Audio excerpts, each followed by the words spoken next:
நான் சொன்ன மாதிரி டிஎம்சியோட 4வது யூனிட் இந்த புழல் யூனிட். இந்த வருட கடைசியில் வந்து 10 யூனிட் நாங்கள் ஓப்பன் பண்ண போகிறோம்.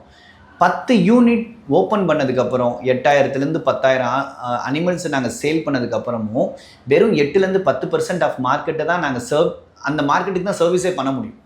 இன்னும் 90% ஆஃப் மார்க்கெட் இன்னும் அன்ஆர்கனைஸ்டாகவும் சிறு விவசாயிகள்கிட்டையும் சிறு வியாபாரிகள்கிட்டையும் தான் இருக்குது.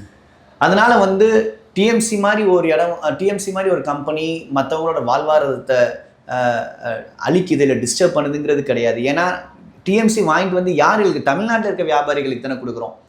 8000லேருந்து 10,000 ஆடுகள் நாங்கள் கொண்டு வந்து வியாபாரம் பண்ணாலும் நாங்கள் யாருக்கு சப்ளை பண்ணுறோம்? தமிழ்நாட்டில் இருக்க வியாபாரிகளுக்கு தான். அந்த தமிழ்நாட்டில் இருக்க வியாபாரிகள் தெளிவான வெளிப்படையான ஒரு பில்லிங் இருக்கனால தானே எங்கள் கிட்ட வாங்குறாங்க.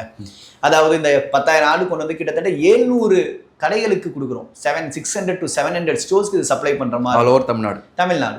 இப்போ அந்த 600லேருந்து 700 கடைக்காரவங்க நம்ம ஊருக்காரவங்க தானே. அவங்களுக்கு ஒரு வெளிப்படையான ப்ரைஸ் கிடைக்குது, அவங்களுக்கு வந்து ஒரு விலை அதிகமோ குறைவோ அவங்களுக்கு தேவையான வெளிப்படை தன்மை இருக்கனால எங்ககிட்ட வாங்குறாங்க.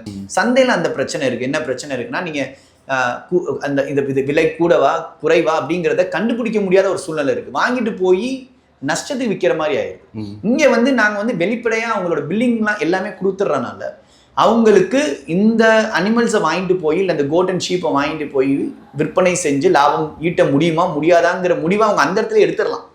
இல்லை இது ரேட் கூட, என்னோட ப்ரைஸ்க்கு என்னோட ரீஜனில் என்னோட இடத்துல இந்த ரேட்டுக்கு என்னால் சேல் பண்ண முடியாதுங்கிற முடிவை எடுக்கிறதுக்குரிய இன்ஃபர்மேஷன் எல்லாத்தையும் நாங்கள் கஸ்டமர்ஸ் கொடுத்துட்றோம்.